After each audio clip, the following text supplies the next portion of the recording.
Bonjour, aujourd'hui, accompagné de mon groupe de français, on s'en va à la cabane à sucre. Alors, il fait beau dehors, la neige est fondante, et on va raconter ce qui va se passer au courant de la journée.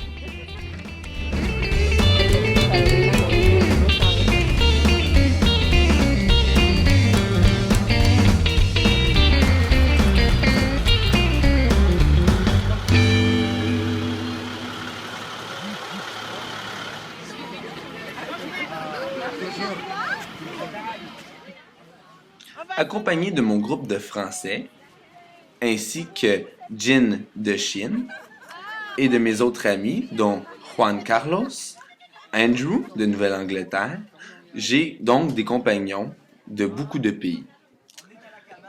Alors, cela est la cabane à sucre dans laquelle on fait la production du sucre d'érable.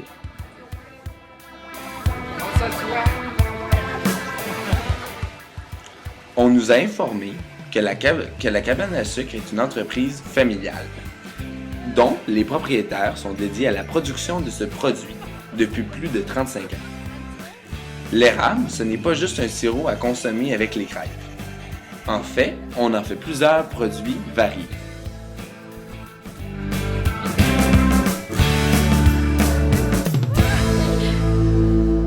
Reculez un petit peu ici, là.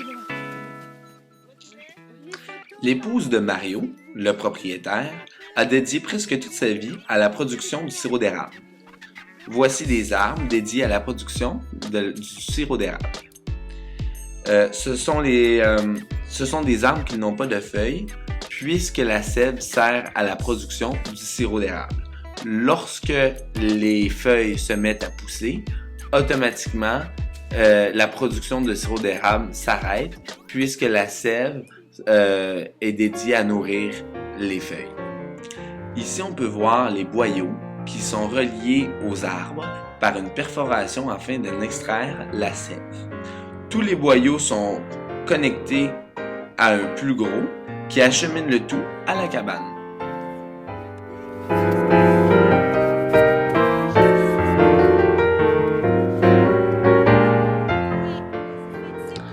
À une époque, on utilisait un outil en métal pour extraire la sève.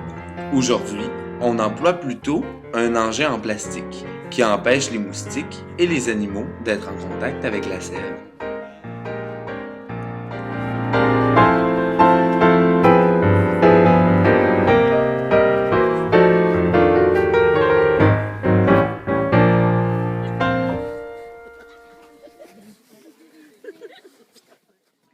Nous allons retourner à la cabane à sucre pour goûter à la tire d'érable.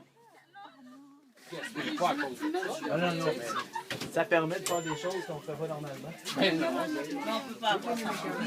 Oui, il y en a des modules. Mais c'est l'autre d'André Harvey. Il y a des villes, par exemple, si c'est au bois, il y a des villes qui commencent à mettre des réglementations. Oui, c'est ça. Il faut rencontrer certains nouveaux standards.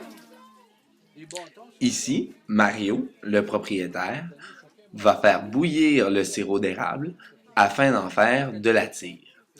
Il va étendre celle-ci sur de la neige et, à l'aide d'un bâton, va enrouler celle-ci afin de la consommer.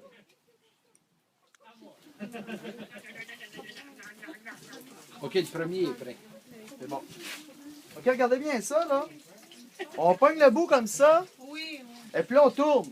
On tourne, on tourne, on tourne. Oh, c'est difficile. Oh, alors on prend une pause. Ah, non, pas de pause, pas de pause.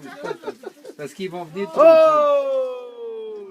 Voici le produit final, la tire d'érable, qui ressemble beaucoup, en termes de goût et de substance, au miel.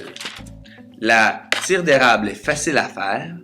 Elle conserve 43% du sucre de la sève d'érable originale. J'y goûte et c'est bon.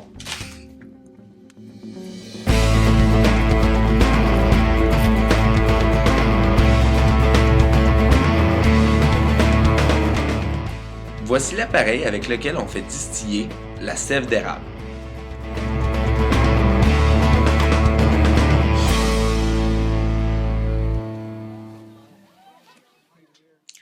C'est tout pour aujourd'hui, pour le voyage avec nos amis de la classe de français à la cabane à sucre. Au revoir, à la prochaine, ici à Gatineau, Québec, Canada.